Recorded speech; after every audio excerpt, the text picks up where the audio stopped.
Nais paimbestigahan ni House Ways and Means Committee Chairman at Marikina 2nd District Representative Miro Quimbo ang posible umunong sabwatan ng oil company sa price adjustments ng petrolyo.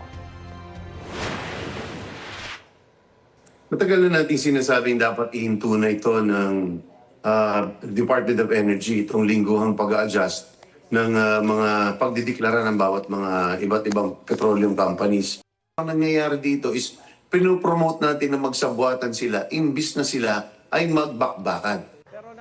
Sabi ni Quimbo sa panayam ng unang balita sa unang hirit, tila hinihimok pa ng gobyerno na magsabwata ng mga oil company dahil sa pag-require sa kanila ng Department of Energy na lingguhang magkaroon ng pagbabago sa presyo ng petrolyo. Hindi rin daw tama kung maglalagay ng price cap dito dahil posible itong magdulot ng pagsasara ng maliliit na kumpanya. Tingin din ni Quimbo, mali ang posisyong ibasura ang Oil Deregulation Law. Kailangan lang daw muling tingnan ang mga dapat baguhin sa batas para mabigyan ng angkop na kapangyarihan ng gobyerno pagdating sa mga panahon ng krisis. Susubukan namin kunan ng pahayag ang Department of Energy sa mga sinabi ni Quimbo.